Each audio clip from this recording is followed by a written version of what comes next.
پہلا الیکشن ہے، ہارنے والا سینہ تان کے پھر رہا ہے، جیتنے والا شرمندہ ہو کے پھر رہا ہے. میں یقین کے ساتھ کہہ سکتا ہوں کہ شاید اللہ کو یہ منظور ہے کہ ہم اسمبلیوں سے باہر رہ کر ذرا زیادہ طاقت اور زیادہ عزم اور زیادہ تیاری کے ساتھ آئندہ الیکشن میں حصہ لیں. اچھا ٹھیک ہے. یہ اسٹریٹجی ہو گئی. لیکن سراج صاحب اب سوال یہ ہے، عموماً اس سے اسٹیبلشمنٹ کی سیاست کے اندر مداخلت سے کوئی انکاری نہیں ہے، تمام پولیٹیکل پارٹیز کو پیشکش کی جاتی رہی ہے. آج کل تو ایم کیو ایم کی ویڈیوز بھی سامنے آ رہی ہیں جس میں وہ جھوٹے مینڈیٹ کے حوالے سے بات کر رہے ہیں.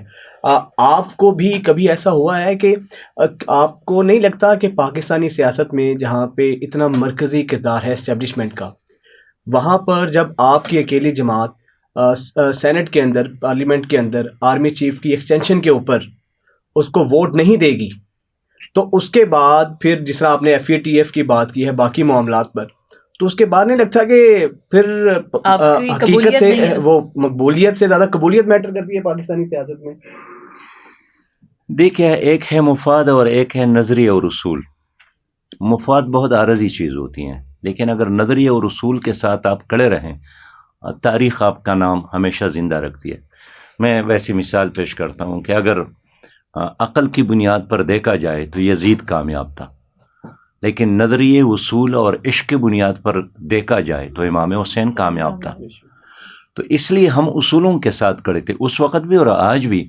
یہی وجہ ہے کہ پی ٹی آئی نے آرمی ایکسٹینشنمنٹ میں ان کا ساتھ دیا. آرمی چیف کے ایکسٹینشن چلے، انہوں نے تو ساتھ دیا اس لیے کہ انہوں نے ان پر احسان کیا تھا، ان کو حکومت دلائی تھی.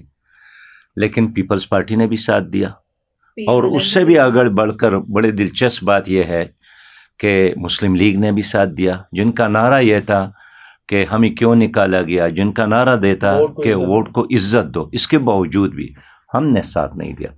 حال یہ ہے کہ مجھ پر آپ خود اندازہ کر لیں کتنا پریشر آیا ہوگا، کتنے ٹیلی فون سننے کو ملے، کتنے سفارشیں دوستوں کے، رشتہ داروں کے ذریعے کروائی گئی. ہم نے کہا نہیں، ہم جماعت اسلامی ہیں، ہم نظریاتی لوگ ہیں، ہم اصولی لوگ ہیں. ہم ایک ہے یا 10 ہے یا 100 ہے، اصولوں کے ساتھ کھڑے ہوں گے.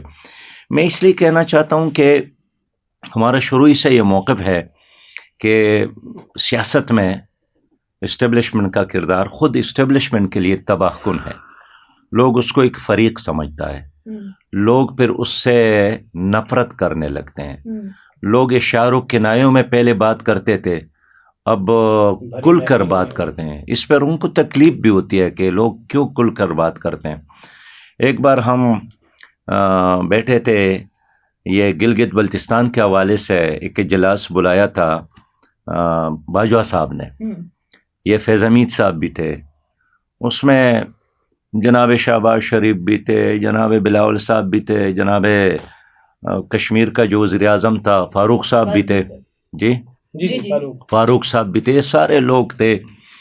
آپ یقین کر لیں وہ موضوع تو گلگت بلتستان کا تھا، اس لیے انہوں نے فیصلہ کیا تھا کہ اس کو ایک پاکستان کا صوبہ بنانا ہے ہم نے، اور ایک عارضی صوبہ بنانا ہے. بہرحال ایک پروویژنل لیکن ایک صوبہ بنانے کا ان کا پلان تھا. میرا یہ خیال تھا کہ چونکہ سارے اپوزیشن کے لوگ تھے تو یہ ساتھ نہیں دیں گے. لیکن بلاول صاحب نے بھی کہا کہ یس، یہ تو میری شہید امی جان کی خواب ہے. شہباز شریف نے بھی ساتھ دیا، جتنے سیاسی جماعتیں تھے سب نے ساتھ دیا، اور شاید دل سے ساتھ نہیں دے رہے تھے، لیکن آرمی چیف کے حوالے سے بس وہ سہم ہوئے تھے. میری باری آئی، وجاہت صاحب تو میری بات سے پہلے باجوہ صاحب نے کہا کہ سراج الحق ہمارے خلاف ہے، ہمارے موقف کے خلاف. میں نے کہا یار باجوہ صاحب بات کرنے تو دے. انہوں نے کہا کہ نہیں مجھے معلوم ہے نا آپ خلاف ہے. میں نے بات کی کہ دیکھیں گلگت بلتستان کو اگر آپ نے پاکستان کا صوبہ بنایا کشمیر پر کیا، تو یہی مقبوضہ کشمیر وہ اپنا صوبہ بنائیں گے. آپ کی اس اسٹیپ اور اقدام کو وہ اپنے لیے ایک مثال سمجھیں گے. وہی پھر ہو بھی گیا. مجھے اس وقت بہت حیرت ہوئی اپنے ان سیاسی لیڈروں پر کہ یہ اسٹیٹس سے، منصب سے، جادو کی چڑی سے کتنے ڈرتے ہیں اور کتنے خوف میں مبتلا ہوتے ہیں. اس وقت بھی ہم نے اپنے موقف کا اظہار کیا کہ میں کسی تعصب کی بنیاد پہ بات نہیں کرتا ہوں، پاکستان کے لیے بات کرتا ہوں کہ یہ کام نہ کرے، یہ مقبوضہ کشمیر کے لوگ اس کو اچھا نہیں سمجھیں گے، آزاد کشمیر کے لوگ اس کو اچھا نہیں سمجھیں گے. یہ ایک ایسا راستہ اب کھول رہے ہیں کہ جو 75 سالہ کشمیریوں کی جدوجہد ہے اس پر پانی پھیرنے کے مترادف. لیکن بہرحال وہ اب تک وہ نہ کر سکے. لیکن میں اس مجلس کی بات کرتا ہوں. تو میں نے اس مجلس میں بھی کہا کہ کاش یہ اجلاس آرمی چیف کے بجائے وزیر اعظم بلاتے.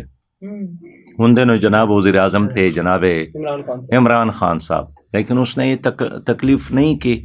انہوں نے کہا کہ اگر وہ بلاتے تو اچھا ہوتا، وہ نہیں بلاتے ہیں تو اس لیے میں آپ کو بلا رہا ہوں. ہاں جی. ویسے اس میں شیر رحمان نے ایک بات کی، میں ان کی بات کا ذکر اس لیے کرنا ہے. انہوں نے کہا کہ مجھے شرم آتی ہے کہ میں آپ کے کہنے پر آئی ہوں.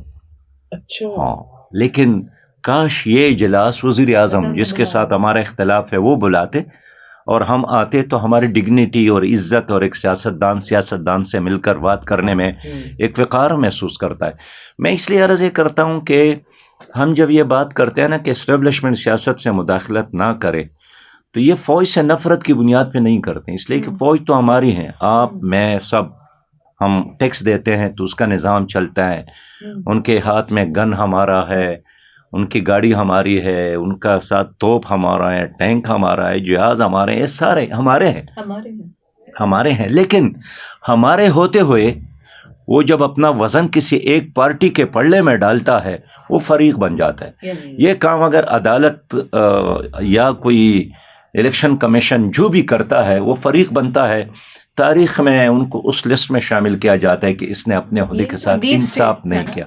اس لیے میں وجاہت کہنا چاہتا ہوں کہ آپ بھی آپ کے پروگرام کے ذریعے مشورہ دیتا ہوں، اگر آپ چاہتے ہیں کہ آپ ایک قومی ادارہ ہو، سب آپ کے ساتھ محبت. یا ایک زمانہ تو تھا کہ ان کا کوئی نوجوان بازار سے گزرتا تھا، لوگ وی کا نشان بنا کر ویلکم کرتے تھے، لوگ پھول پیش کرتے تھے.